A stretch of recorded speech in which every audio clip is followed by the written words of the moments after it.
Welcome back, everyone. The teams are gearing up for round 2 of Cloud9 versus FlyQuest. What a game one. A little bit of a back and forth. FlyQuest getting a little too overzealous, but going for the attempts that, like Azale said, they usually try to go for. It just didn't work out. Yeah, at one point, 29 minutes in, they were 6,500 gold up on C9, but C9 did mount that comeback, win multiple team fights in a row, and close out the game. And that's the type of game you really expected FlyQuest to win if they were going to win games in this series. They make a bunch of rotations, they start getting some picks, and then they take the shot calling and just throw it for the win. But no, that's exactly not what happened. So it's going to be tough, I think, for FlyQuest to bounce back after losing that lead. Absolutely. It seemed like a lot of that also was based around having that Camille in the top lane, attacking that Camille early with Moon on Eve, and then Impact was still able to be Impact in the game. Yeah. Tons of presence in the late game team fights, but they've swapped sides. Yeah. Blue side has been more advantaged in most of these pick and ban phases we have seen so far this year, and Camille is not going to be seen again. No, she will not. Let's see if they actually even target Moon's pool. We said that Eve is very nice to have because you still have your top tier junglers. And the LeBlanc actually gets banned out from the side of Cloud9. Yeah, and I like this by Cloud9 because a classic FlyQuest move has been to throw out the LeBlanc and Rengar gauntlet and say that they will play either LeBlanc or Rengar and be fine with it because Hai's very comfortable playing against LeBlanc in lane, and Moon has been crushing people on Rengar. C9 says no thank you. They will just ban LeBlanc, which means if C9 didn't ban Rengar, C9 could have just got it for sure, or FlyQuest. Yep. You know what I'm saying. Got it. They banned all three because it was a force. And Sneaky pushed down to Ashe last game. Actually gets first priority this time as Varus is up. The Jhin still on the table, but they choose to have the piercing arrows to start things. Karma, first pick over for Elimination, but also not showing too much. Yeah, 2 support bans thrown down very early. So FlyQuest making sure to keep Lemon on a comforting champion. Also, we got to remember that the Kha'Zix is available, so that's kind of the thing that will automatically be traded back if C9 takes the Varus, and Team Comp's kind of yet to take shape, just trading power picks so far. We do have the Graves on the side of Cloud9 still. We saw Contract playing that last game. Yeah, we should note that Contracts is still undefeated on Kha'Zix, which is his most played champion. I believe he's 9-0, only increasing the need for FlyQuest to pick it early, but the Graves has been pretty solid for him as well.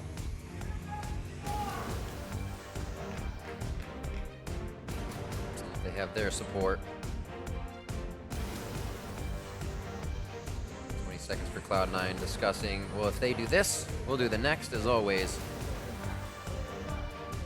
Yeah, currently it is marksman jungle, or bot jungle top versus support jungle, so immediately we're going to have a mismatch of sorts. Exactly, stay tops. Chance for a support pinch.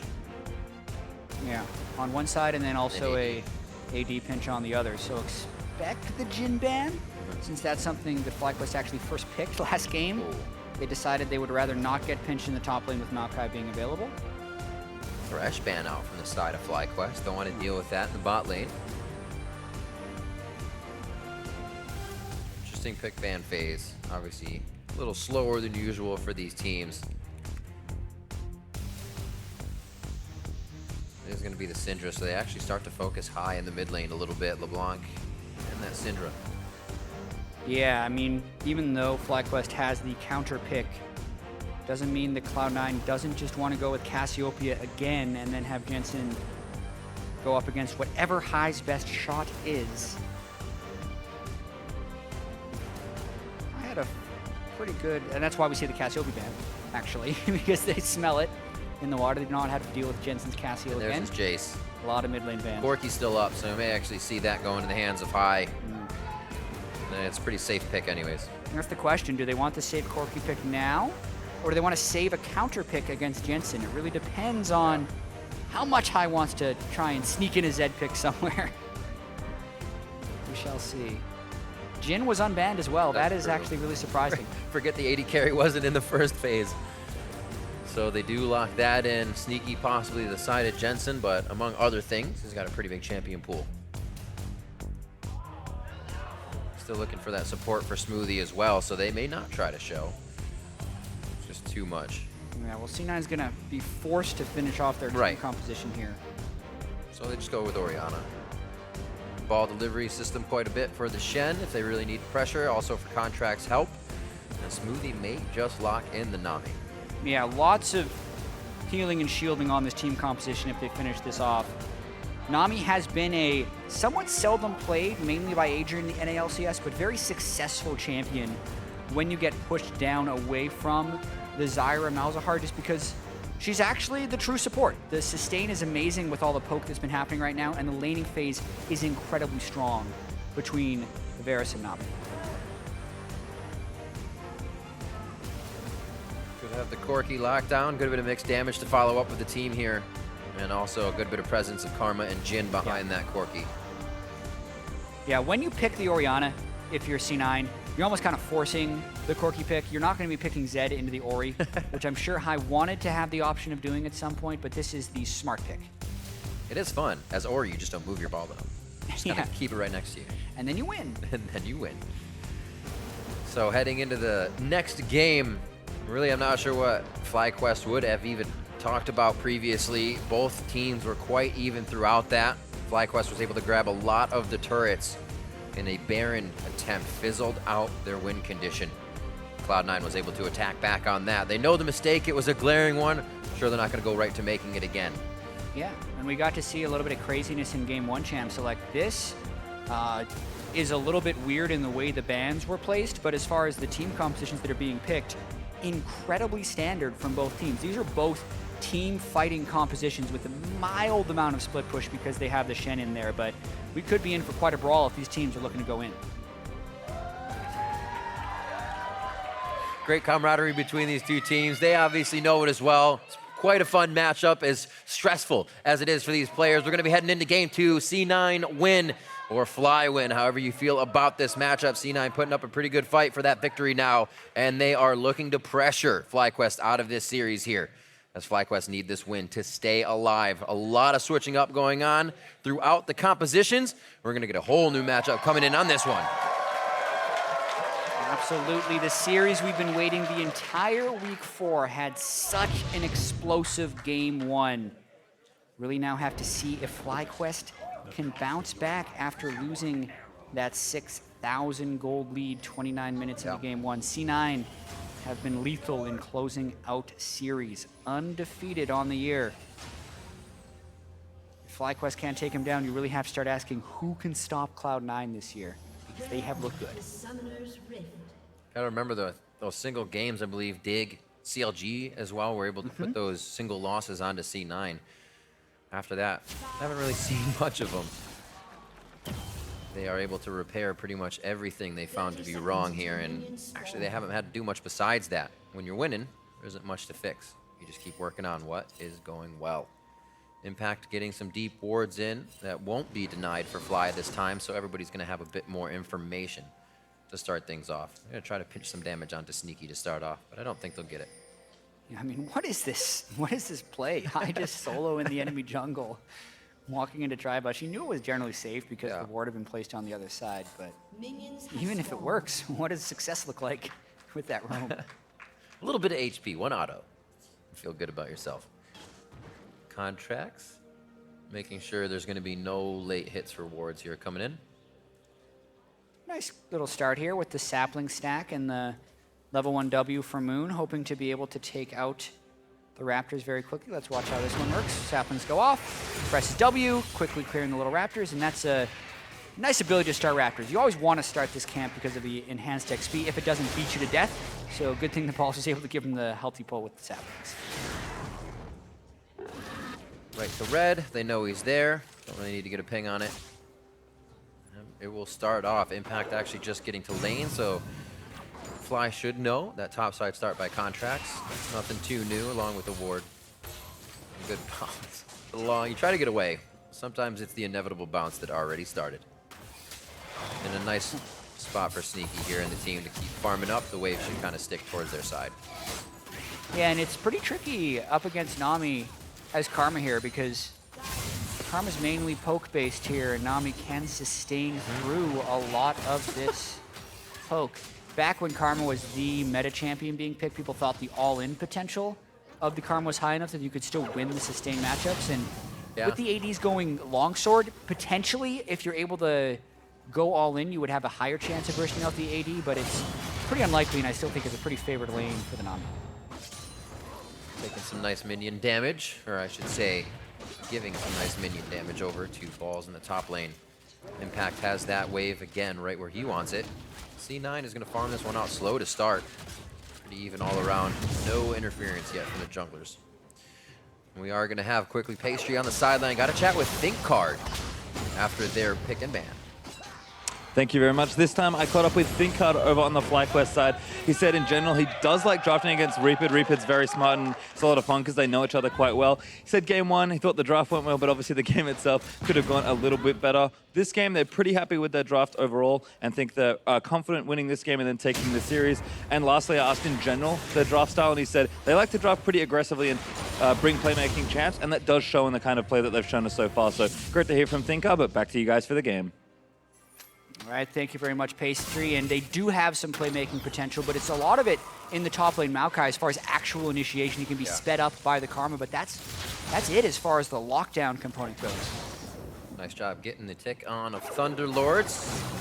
Jensen getting low on mana here, using that command move dissonance really drains the bar. Flash, end of the line just behind High. Smoke Grenade's gonna slow him down. The pull up from Altec is here. It's gonna be a summoner heal in the last second. Gets the save on him. Contracts could be locked up here. They need to keep running the end of the line against the wall. Contracts knows the power of this champion. Level 4 as he moves forward. Lemon Nation finally just getting out of the skirmish in lane to help the team, and 4 summoners blown in defense for FlyQuest to get out of that. Yeah, 5. it also hurts Altec's bottom lane substantially. High getting himself into a bit of a mess there, going aggressive onto Jensen, and just the right timing for Contracts, who's able to get the first blood that Moon got in the first game. Watching this one more time, you know, High has the exhaust, so he wants to do an all-in, but he's so low, is able to flash, but at this point, the only way he escapes is if he gets the heal, and then also if Altec can land this deadly flourish route. So he hits him, but the sidestep by Contracts is what allows him to then be able to get the dash forward onto High before he can get to the blast cone. And once he's got that, he's still a level 4 Graves with red buff, so now Altec has to run too. Starting things off right, coming out with momentum in game 1 and being able to apply it right away. Going back, getting himself built up on some long swords. Gonna be a nice buy for Contracts as he gets himself back into this game. First kill on the board there now, this time going in favor of C9. We did see that happening to Impact last game, so things are already off on a better foot here. Yeah, and speaking of Impact, he's gone with the grasp on Shen, and he's actually, as we saw earlier, kind of winning that 1v1 with Balls, who's going the double Doran's build. Meanwhile, Impact is yet to shop, and kind of a perfect world on Shen if you get to level 6 without having to back, because that just means you have so much of your global presence available, and you can get a very clean buying option in. With Shen off on your teleport being up, which he has done. Just out of range of Gatling. Good thought by High here to pressure the approaching minion farm for Jensen. Back and forth in the bot lane. Tier being stacked up here by Sneaky. As much as he'd love to get into a fight, they're holding off for the moment. Very even in levels though, so I have to see if anything comes from this level 6 in the bot lane. Just over 1,000 gold, or near 1,000 gold, I should say, for Cloud9 to start things off. Yeah, still relatively even lanes when they push back and forth, and we're hoping for some more aggression. While the chase was happening in the bottom lane, Moon and Jensen actually traded flashes. So that mid lane is currently completely void of summoner spells, which would leave them pretty prime for top lane roam, since they both have flash up in the top lane. It's just a matter of trying to go for the play and seeing if they're willing to take the risk. Doesn't look like many more risks will be taken. Everybody's going about their own farming, making sure that nothing really puts them back here in the laning phase. It's going to be another close one as we move out into this game. Cloud Drake is the first one that's up. No attention being given to that here. Exhaust coming back up for High in the mid lane. Let me try to bait something in here. Nope. Contracts up to the top side. They haven't had too much forward vision either, so he's kind of walking in blind here saying, I need to get information. May not have actually seen that graphic either of red buff dying, so he says Moon's pretty far away. Now he sees him. Trying to get a first little back and forth for a while here. Yeah, a lot of respect being given to the Orianna, but now they go for contracts. Goodbye! And through the stand united. Wow, that is the early game burst of the Kazakhs, who I believe has evolved the Q. Moon waits until he can get the isolation onto contracts and plays it patiently enough to make that work. That is huge, being able to get the Shen ultimate as well. We feel like it would have been in their favor. Jensen had the lane push, but High still had the movement just up the other side of the Raptor den. So they answer back with a kill, even things out even more, but this now gives Moon a little bit of time to get inside the jungle of C9. Yeah, and this is huge because they kind of want to double up on this. High has package, so I wouldn't be too surprised if Moon kind of sticks around and waits for a play as Contracts goes to check this. Ooh. Smart ward by Contracts right there before he's face checking.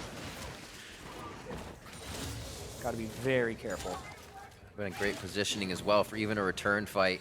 You have High with that mid lane pushed up, so Contracts looks, or Moon, I should say, looks like he's going to actually stay here for a little bit of fun, knowing he can have High quickly. Yeah, well, when you have the package in the mid lane, oftentimes you're either in the mid lane looking for ganks in the jungle, or you run into the jungle and have the ability to run out if things go awry. They might actually be trying to prep a dive, but Contract's very smart about where he's staying positioned.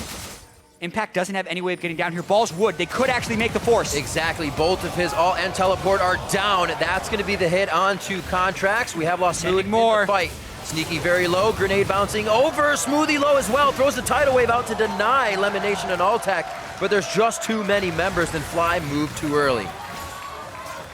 Nice play there by FlyQuest, actually getting the global advantage on the Shen and then utilizing the package on first base. That's actually relatively rare for Corkies to be able to pull that off the right way. FlyQuest, despite giving up first blood, bounced right back in a big way. Looks like solo. Nope. High's going to stay around. So they share it. And we'll see this one more time. Moon was here for quite some time, and they still said, we have priority over this entire bot with the TP and Stand United down. Yeah, Contracts does get off the full burst onto Moon, which is the main reason they're able to even trade a kill, and then they're bouncing turret aggro from High as they kill Smoothie onto Elimination, who gets caught by the bubble, but just a fraction of a foot that he was able to get outside of turret range drops the aggro from him, and allows them to gain that 1,500 gold lead.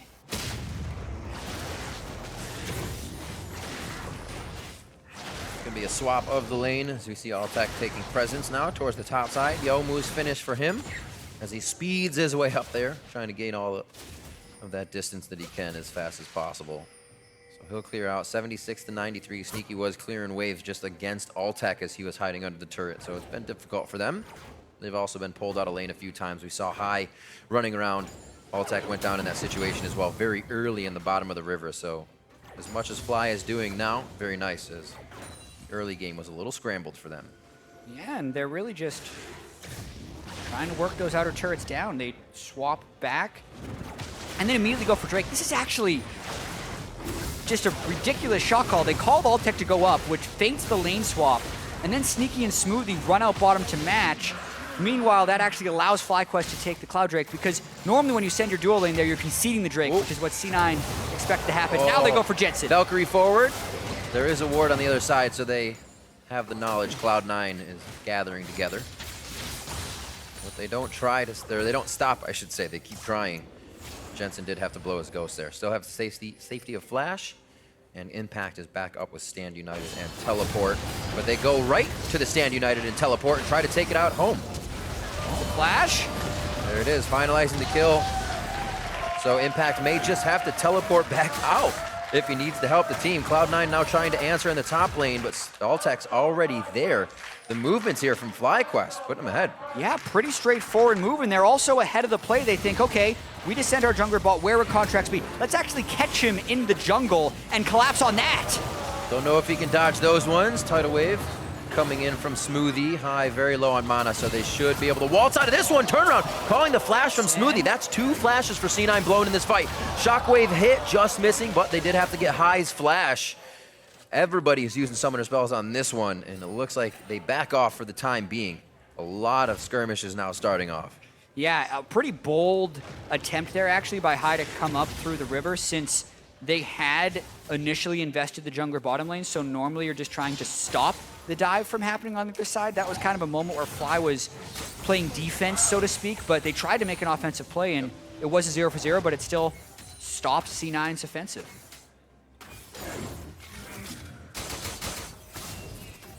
Should be quite easy for them to just clear this. Basically put the bottom lane top now, as the fight did not result in one of these turrets dropping. And Fly is going to have an easy time in the bot lane. The minions are pushing against the turret. It may just help Impact soak these up, but right now they can just wait for C9 to try and make a move. Sneaky trying to be a pest. As Jensen and High kind of go at it in the mid lane, trying to hit each other up during this farming session. Actually haven't gotten too much action between the junglers to mid, so that's good. That's what we kind of asked for, right? But then High and Jensen aren't fighting, so what are you going to do? Yeah, High's just fighting other people. He's roaming all the time. He really has, though. Everything we've seen High do, even on Jace last game, was constructed out of lane. The first 2 kills he got, as Jensen continues to farm it out. That much closer, though, however, 119 to 112. As High returns with another package and possibly another chance for FlyQuest to push into the lead. And I really have to shout out Balls as well this series. He has been matching Impact and actually outplaying him in this game, just up against the grasp with the Courage of the Colossus, some more teamfighting mastery, beating him to the roams, and also FlyQuest able to keep these outer turrets alive. And we got to see what High wants to do with that package. He always is looking to make a play, but the map isn't necessarily in a spot for it. He might try in the mid lane here. One more step up, it would have been it. That flash is down, and they would have been able to quickly push Jensen a bit. Stand United is there. We can still see Impact trying to get his way up to a fight. Now 15 minutes in. Looks like we're going to get some wards up here on the top side, and they may just push each other into an engage. Well, he wants it, but there's so many people on C9 here. FlyQuest also have to account for the Stand United now. Since the last time they made a big play, they had forced it to be on cooldown. Sneaky chipping away at that top turret. It'll be the first one they're able to open up, that first blood turret going over to FlyQuest, and they've been able to keep these rotations up. Minions are just the only thing crashing into these turrets for Fly. Sneak is not able to put too many autos on here. Contracts is going to be coming up for safety in the top lane. There it is. It's been waiting for the roam. These wards getting placed in, giving the advantage of HP. Really what it's coming down. They see the engage in mid, say, little pressure relieved in the top side for C9. We can push to the turret. They take advantage of that right away. Yeah, Moon, always trying to be in the right place at the right time. I appreciate and applaud Cloud9 going top lane, but now they're going to try and collapse down this mid lane. Altec still in the top. Turn and instantly try to pop contracts. Jensen has just about the same amount of HP, and that Stand United was used by Impact.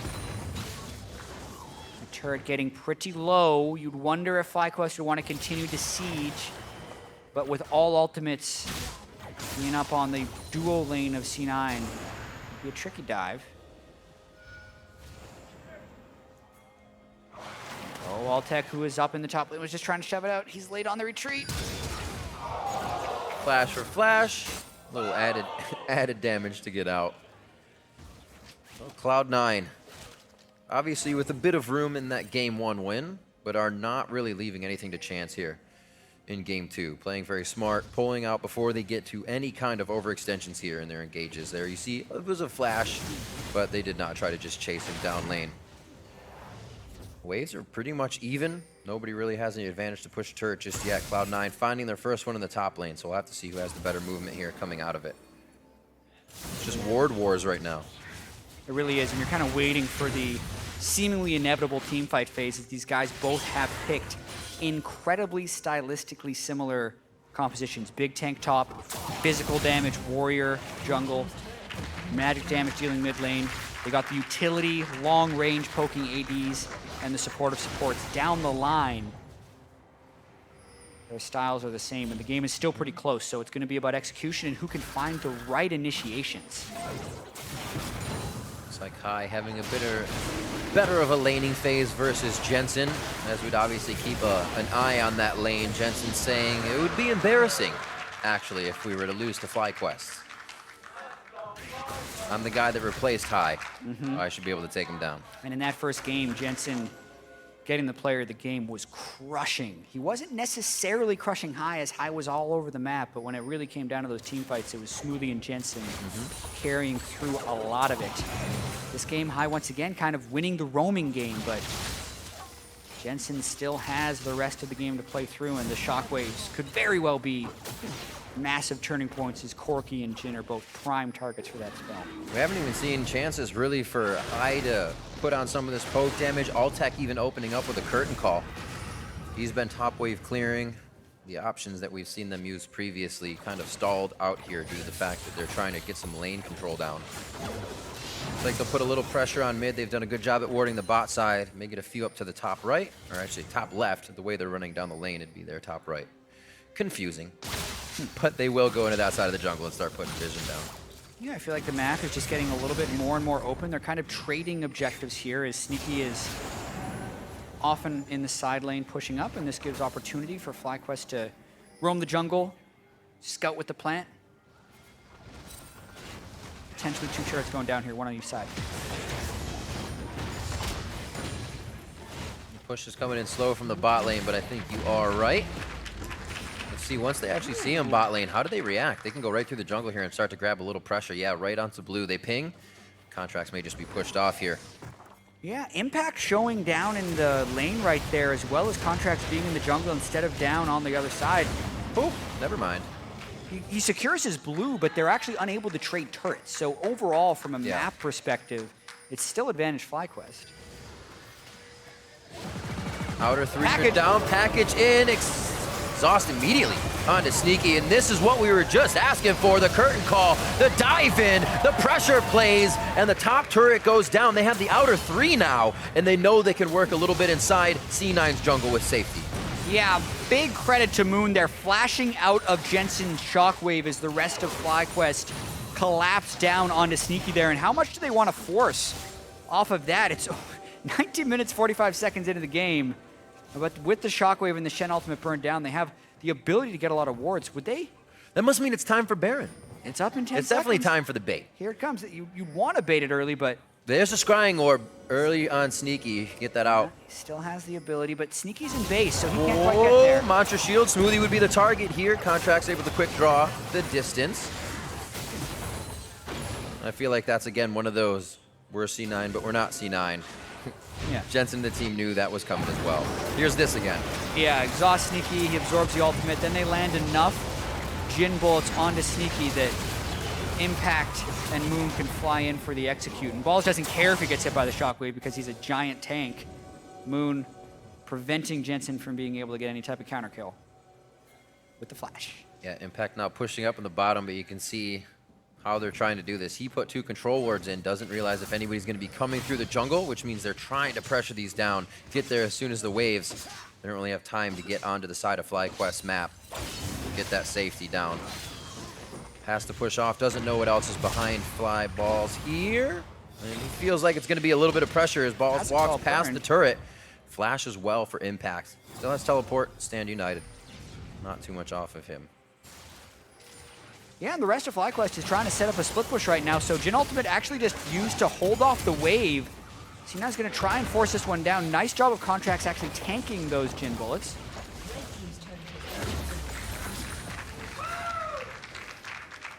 C9 move out. It took him a while to get that one in the mid lane. He finally actually just find it because at this point, Fly is backing up core items, pushing the lanes, and that's going to give C9 the ability to take down mid. It's what they do with it next. We saw FlyQuest instantly using that package to get into the jungle and under the skin of Cloud9. Now as they repair some of the side lanes, see if they can move their wards forward.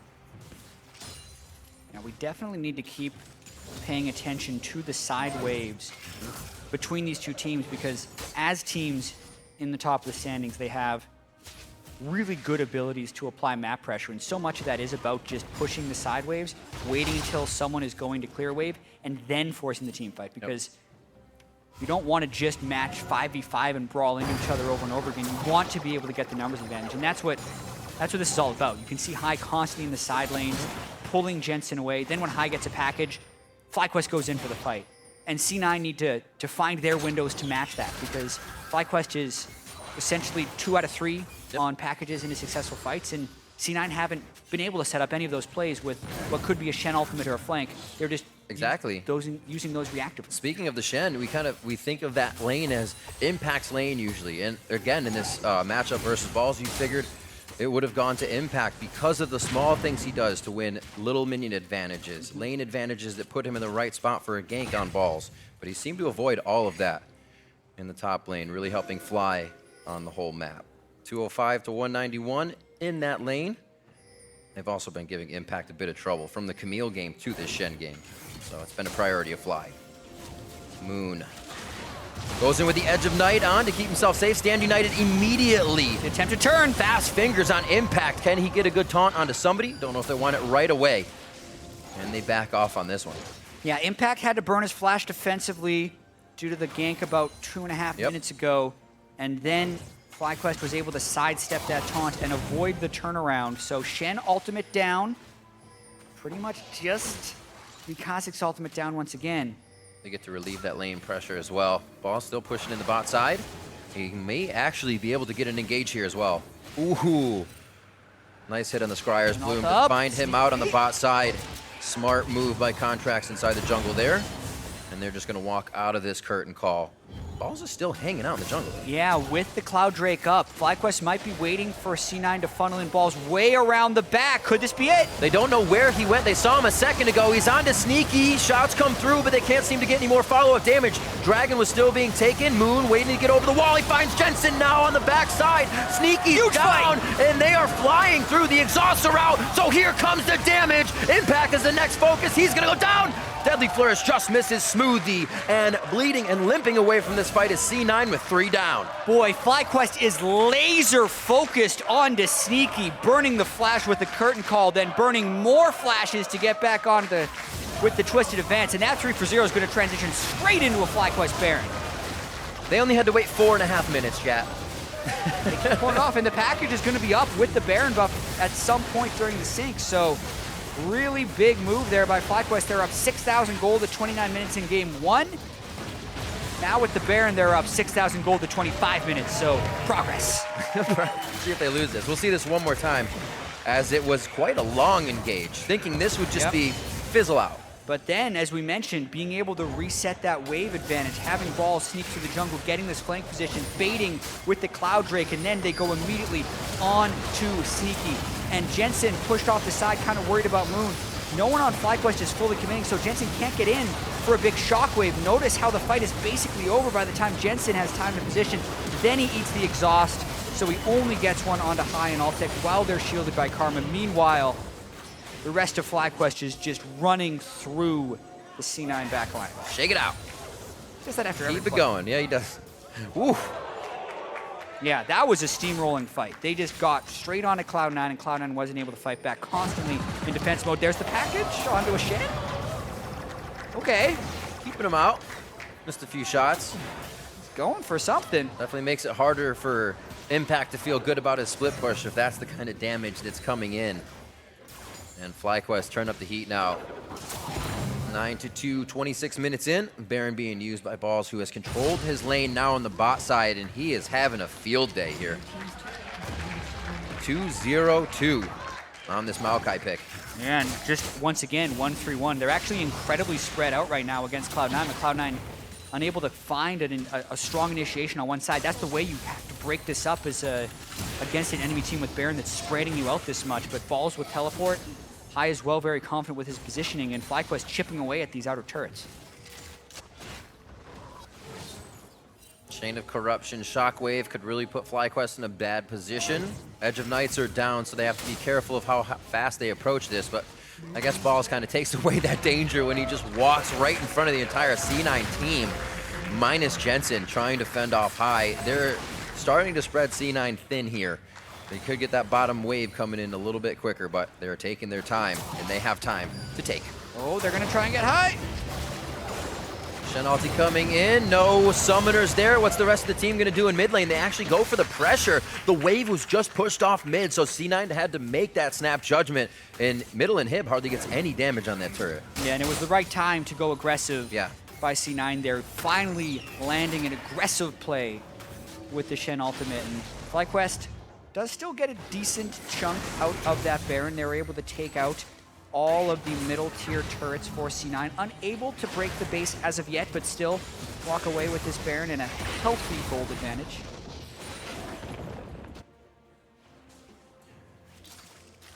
Litter of wards there on the bot side for Fly. I should say the bottom of top.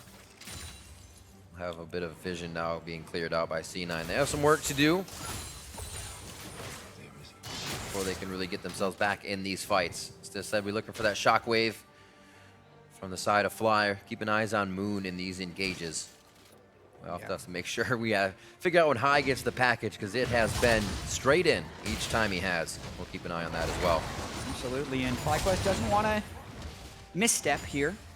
They were similarly advantaged in game one, but C9 was able to come back in big team fights. This game, though, Jensen not nearly as involved as he was on that Cassiopeia, and FlyQuest with a much more secure team fighting as far as protecting their valuable members. But that being said, though, High has no magic resist in his build and could still fall victim to a nicely timed shockwave if Jensen can somehow surprise him.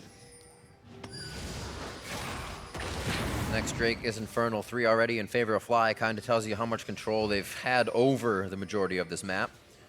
Really easy going when they've had to contest the Dragons, only finding 1 or 2 members. But having the vision to make sure everything's done safe. Now they move their vision to the bot side of the map, giving Jensen a little trouble in the mid lane as they're going to put pressure on the bottom turret. Yeah, Impact trying to get outside turrets down with no Baron. They're able to clear the wave away, and it actually puts a bit of time pressure on FlyQuest. Maybe C9 can sneak an outer turret here because Impact was not forced to ult back. A little slow on the turret, though, let me say. He's trying. A for effort. He'll be back. Actually, you might find Altec in a second. What? The wall. Got him. Oh, no. No. He's already used Deadly Flourish. Cooldown not coming up yet. It's only so much you can do. Smart to use the teleport. Save the stand United because he's going to want that shield. See what core items are finished here. Ballsy getting even bigger. The GA now up for him. He's even able to stack more items in. However, no control ward, so his wards may dwindle out as he goes to the side lane, scrying or being picked up there. You're going to see Fly controlling dragons, controlling objectives. Baron in the mid, and 30 is going to kind of match with this Infernal Drake. So one big fight could really mean a lot for either team here, and we've seen this is when Cloud9 can find their way back in. Yeah, and it's just a pretty daunting task in this game because it is that 8,000 gold lead, 3 Drakes, GA completed for balls on the tank. Redemption and everything Lemon Nation would want. Not to mention FlyQuest have been the ones to find the right team fights, but because it's been so long since that last fight, 19 of the game's 20 summoner spells are up for this next fight, and it makes me a little sad. Definitely going to be a big one. Definitely less clapping of fools within this game, as was promised. Yeah, we did a bunch of it last game. Yeah, I know. You kind of make up for it. Pressure from High. Impact knows the damage he can take and is just really trying to get what other vision is behind High, because they are getting strangled out right now. Everything's going to happen from the front side of the base. Smoothie could have a nice tidal wave to really lock up a shockwave. It's all easier said than done. Looks like Moon may just get himself a Infernal Drake by himself here. High could help. Ooh. Good timing by C9. We might have to make Fly think twice. Well, they're definitely just going to use this time to try and get a little bit of vision around Baron. It's pretty unrealistic to be able to actually contest the Infernal Drake, but they're at least hoping they'd be able to get something in a Baron. Even then, I wouldn't be completely shocked if C9 even gave up the Baron, but with vision, at least that gives them the chance of getting a pick if FlyQuest is trying to do something cute with Baron. They do have pretty decent wave clear. Unfortunately, taking a bit of poke from Altec and High, but Sneaky can shred down these waves along with contracts if they're in the right spot. You can see they can't get too close to the turret after just a few abilities. I actually really like the Knight's Vow out of Balls' Maokai. I think it's one of the best late game tank items for Maokai since he's healing so much already. Pairing that with someone like Corki, since you do heal for the damage that the Corki does, makes him actually a little bit more unkillable for a very low cost. Here we go with Baron. Oh, Contract's trying to do anything And that combination of long-range attacks, high Altec and Lemonation coming up with a kill. No contest for this Baron, and FlyQuest looking much more sturdy here in game 2. Yeah, a very inelegant Baron steal attempt by Contracts right there as he gets destroyed. You gotta do what you can, right? No one on his team was even close, but this actually sets up a really powerful push for FlyQuest because they know Contracts is down for another 25 seconds, and they're gonna get these Baron-empowered minion waves to the inhibitors before Contracts is back. Impact pushing bot with all his life. He's gonna have to come back real soon because they're about to lose the base. Fly knocking on the front door, 33 minutes in. They're gonna look for the first inhibitor down on this match. It looks like they are very close to bringing it to a game 3. We saw how zany game 1 got, so you can't really seal anything right now. It'd have to be a big mess up though from Fly as they are closing down on the second inhibitor. The curtain call is opened up. Cloud9 can just sit back and watch the show as their inhibitor goes down. Contracts trying to thread in a few shots, but still just to reload, back up and watch it go down. Yeah, I mean, even though I thought they were just going to give over the Baron, that was one of the worst ways in which C9 could give over the Baron while losing their jungler, who's also one of their best forms of physical damage wave clear against very hard to clear Baron minions. So they give up 2 inhibitors when they could have at least had a little bit of a contest here. And now FlyQuest with tons of time left on their Baron buff, a fresh shop right in there, finishing the Gunblade onto the Corki and even getting a rapid fire cannon onto the Jhin. Just more powerful for this next push, which only needs to take down 1 more inhibitor before they get all 3. Much more methodical coming into this game. And it does not seem like C9 has found a way to stop it. FlyQuest ready to siege at the next turret. If the minions aren't going to do the damage for him, it'll be high and Altec with balls ready to dive straight under. Moon following close in tail. Edge of Night knocked off Contracts. Almost a deadly flourish that could have turned this fight around. A little harder to clear these waves, but they still have the damage. Top's going to be pushing with super minions soon. They're just buying themselves time until they can make the final push. Yeah, and they do actually just have to buy a little bit of time. They killed those inhibitors so quickly and immediately went down for this push that it's ideal for them to crash in time. But the poke is just so huge onto C9 right now. It's pretty difficult for C9 to pull anything off here. You want them to try with a Varus ultimate or a Shockwave somewhere, but even now, High's just getting him low, and the curtain call is going to push him back once again. He's just holding it. He's like, I will extend this ult as long as I can to deter you from guarding it. Moon over the wall, that's the damage on the turret that's required. And here come the cavalry super minions in the top, in the mid lane. All 5 members of FlyQuest standing tall with full HP as they enter onto the Nexus turret. Sneaky, half HP impact, blocking the deadly flourish. And they're able to thread in the auto attacks well, keeping C9 at bay, 5 strong in their own base. And a pretty rough ending here for C9 is finally they try and go in for a fight. Impact going for broke, they roll the dice, Moon's the target, exhaust down on him and they get him. Flies the next one, Impact with a second taunt, true to his target. Balls in the front with slicing, or with vengeful maelstrom I should say. Contracts getting exhausted, Lemonation focus his resolve and locks down Contracts. Fly, Balls taking on 3 full members of C9 as the rest of the team focuses the Nexus, and he's still got the GA to go through. They're gonna be on the Nexus. High raises his arms in victory. We're going to a game 3 from FlyQuest and Cloud9. And that game was quite one-sided in the favor of FlyQuest. C9, after falling behind a bit in the mid-game, really unable to mount any type of answer to FlyQuest, who just rotated around, objective by objective, 4 Elemental Drakes, a Baron, the full round of inhibitors, and just closed Cloud9 out with ease. That was down to business. And you even saw, they won, they're in the back. All right, we're gonna do it again. Whatever they're saying, they were off stage quick and making sure they get enough time back there to figure out what's gonna happen in game 3, because this means a lot to both teams. Nobody wants to go down here. We're going to game 3. Yeah, keep that momentum going. They were able to just draft very similar compositions and beat C9 in what is close to a mirror match, right? Moon was pretty decent at keeping Contracts down in the early game at one point, level 7 to 5, but so much of that was just High, roaming around the map on Corki, always landing with his packages, but with the low kills and how you know, C9 really didn't seem like they could mount any answer. It was very much a team-feeling victory by Cloud9 as they just slowly took down all the turrets. Balls flanking and positioning so good in this game as well. We saw that Dragon fight, and he had actually been seen by the Bloom. They had hit the Bloom, they saw him in the bottom and said, wait.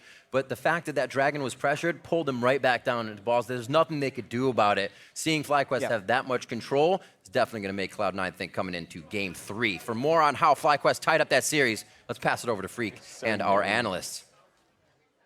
Thank you very much, Riv. What a game. FlyQuest, after a throw really in Game 1, come back and just dominate after the first maybe 5 minutes, the rest of the game through, and it was really solid by them. It was really surprising the way they did it, too. Like, this is not the FlyQuest that we expect to see. They have a really standard draft. They play the game out very slow and methodically, so I think this was just a total different FlyQuest, and I don't know if it took C9 by surprise, but they seemed almost asleep a little bit during this game. Yeah, they really did, and I think FlyQuest played well, but this was also C9 just playing poorly, it felt like. It felt like they were not proactive. All the Shen ults were very defensive. People were getting caught out.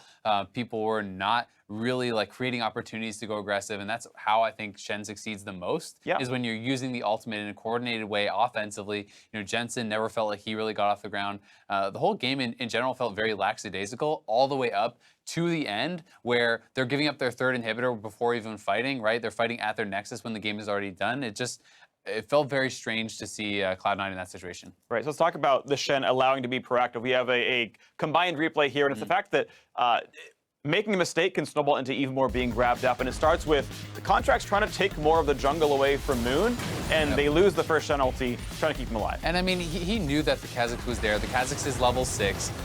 He dies, and not only does he die, but he takes the Shen ultimate. Now, cue this dive. Everyone remembers this. This is what started to really snowball the game. Imagine now if there is that Stand United on Contracts in this situation. Perhaps he doesn't go down, a taunt lands on high, etc. It's at least very risky to try to pull off this dive, and instead, this is kind of really what brings FlyQuest into the lead, and those mistakes can cost you a lot, because Stand United is a very long cooldown early in the game.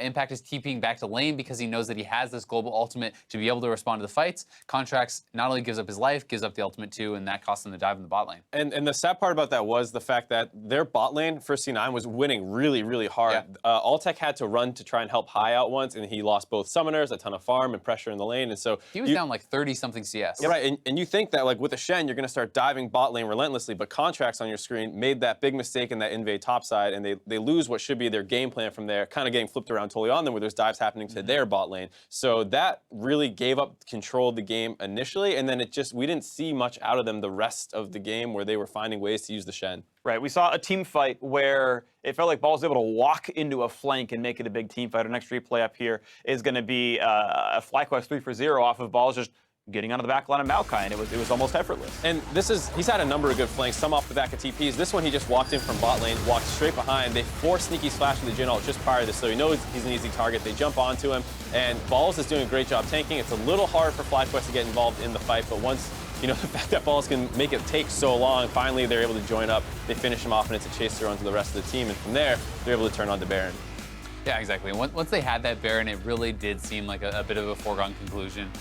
Look at High's damage, pretty impressive there. He was really proactive and played very well this game. I think his utilization of the package, especially in the early game, was huge and critical in getting them that lead. And it's actually kind of interesting looking at this. High, of course, was absolutely huge. I want to first talk about some of these members on C9 where we're saying that they're not being very proactive. I want to start a discussion on Contracts and say, now that C9 are actually against a team that can test them, is Contracts really a super great jungler, or is he just on the best team or the second best team in North America? You go first. I mean, to me, even before they were tested today, Contracts hadn't really been shining for me. He's been someone who was kind of there, and it felt like he's along for the ride. He's playing pretty well for the most part. But if you don't look incredible when you're jungling for the team that has all winning lanes, then you're probably not doing as well as a lot of other junglers are. The fact is, it's massively easier to play when all your lanes are winning, which C9 almost always has. And when you compare it to someone like Acadian, right, who's coming into the league on its or Moon, on teams that their lanes are not always winning. FlyQuest famous for having CS deficits and stuff, and they still make things happen, even though they have to cover their lanes for their opponents. They have to do things to help them out instead of being proactive and looking for ganks. I mean, we've seen contracts on things like Kha'Zix and Lee Sin looking really good. His Ivern's fine, but it's almost always playing around Jensen, who's generating his own lead. And we saw that when that doesn't happen, like game 1, and here he was trying to do it a little bit but got punished. It feels like he takes a really backseat to the game, and he's there just supporting the rest of the team. And in these kinds of games where no one on the team was really making anything happen, he's not the one to do it either. Well, speaking of players making things happen, though, High, player of the game on this one, I think completely well-deserved. Most damage in the game by a long shot. I think double almost anyone else in this game overall. A damage percent, 44.8. Sure, some of that's Corky, but he's obviously doing incredible. And yeah, okay, you're up against Jensen, maybe the best laning mid lane in North America, and he matches lane, roams down, gets 2 kills. Roams top lane, gets a couple more kills. Roams bot lane, gets some more kills, and just matches everybody. This is one of the first times I've seen Jensen in a lane matchup where not only is he behind on the roam, but he's actually losing in farm and stuff too. So the fact of the matter is Jensen seemed maybe a bit nervous here. We actually were talking about in game 1 how Jensen has the tendency to, if he can't match the roam for sure and get something out of that, he always shoves the wave. He gets ahead in CS. He gets turret damage down. In this, we saw, like especially on that bottom dive, he roamed like 15, 20 seconds too late, kind of wanders down, can't do anything there. Waits 5 seconds. Loses the wave in mid lane, doesn't get turret damage down. So this is something that was pretty uncharacteristic from him, and he should be winning at least in farm if High is roaming and doing all these things, because if you roam late, you get the worst of both worlds. So it was definitely weird to see. And I think if you're Reaper here, you got to do something to fire your team up. I mean, obviously, they've lost 2 early games versus FlyQuest. FlyQuest kind of threw with that Baron call in the first game. Even with gifted a lead initially in this game, they didn't make anything happen. They were making mistakes. So you got to find some way to get your team engaged in the game and start making plays. And I know it's scary to do that against FlyQuest because they're a very scrappy team. Like, they're down to make crazy fights. We see High like die and come back and die again. He doesn't care. They still win games like that. But you have to start forcing something that's favorable for you and not just reacting to everything FlyQuest is doing. Well, we'll see if an aggressive play can come out of Cloud9 because Game 3 is coming up and it's going to be a doozy. Meet us here for the finale, and the conclusion, and the Game 3 of Cloud9 vs FlyQuest after the break. See you soon.